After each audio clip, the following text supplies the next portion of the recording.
So guys, ito na nga. Tuloy na natin ang tutorial. Dahil kanina, ang ingay. So, hindi talaga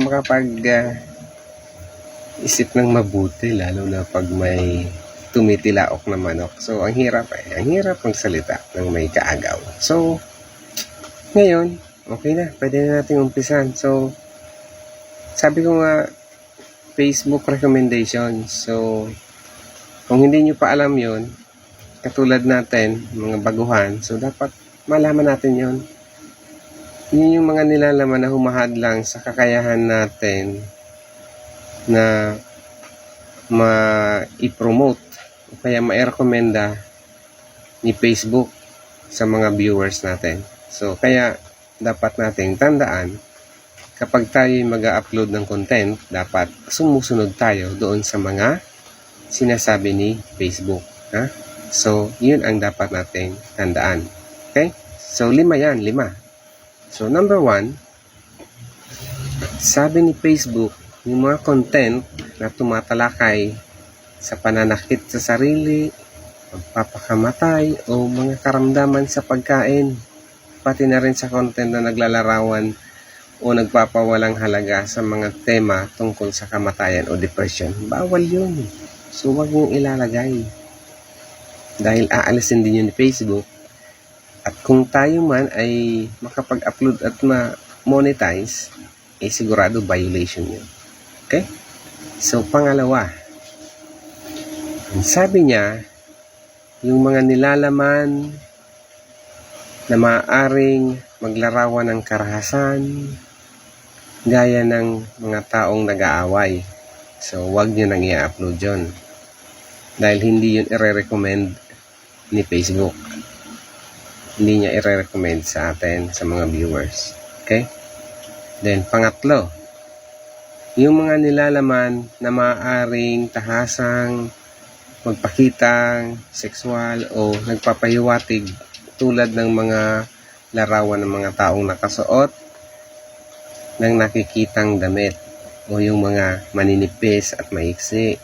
So, bawal yun. Huwag nyo nang ilagay yun. Yung mga nagpapakita ng imahe na naglalaman ng kahubaran o sexual na aktibidad. So, huwag nyo nang ilalagay yun.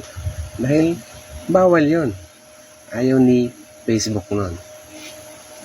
Kaya, dapat nating tandaan. Okay? So, pangapat, yung mga produkto sa paggamit ng produkto na kinokontrol o kaya ito yung mga prohibited products gaya ng tabako o mga produkto ng vaping, mga produkto at serbisyong pang-adult at mga pharmaceutical na gamot. So yun, bawal yun. Huwag nyo nang i-upload yun. Kaya ingat tayo sa paggawa ng mga content na katulad ng mga nabanggit. Okay? So, isa pa, pang-5, mga nilalaman na hindi inirekomenda ni Facebook. Mga sensitive o mababang kalidad na nilalaman tungkol sa kalusugan at pananalapi. Ito yung mga finances. Bawal yan. Content na nagpo-promote o naglalarawan ng mga cosmetic procedure, bawal yun. Bawal, wag nyo i-upload yun. Nilalaman, naglalarawan ng labis ng mga claim sa kalusugan. Tulad ng mga miracle cure. So, may napagaling nito. Itong produktong to, grabe, ay gumaling dahil dito. So, wag nyo nang gawin yun dahil yun yung mga claims na hindi naman totoo o wala namang patunay. Okay? So, may yung mga nagpo-promote ng mga supplement upang matulungan ang isang tao na gumaling o magbawas ang timbang. So, huwag yun na yun. Bawal yun. Isa pa, yung content na nagpo-promote ng mga mapanling lang na modelo ng negosyo. Gaya ng mga loans, payday loans, mga investment. So, wag nyo nang gagawing content. Wag nyo ilalagay yun. So, kung sakali mang ma-monetize yung page nyo, yung profile nyo, so malamang pag nakita yon ng system ni Facebook, sigurado magkakaroon tayo ng violation. So, maapektuhan yung ating page o yung ating profile. Okay, guys? So, yun na muna. 5 content na bawal kay Facebook. So, hanggang sa muli.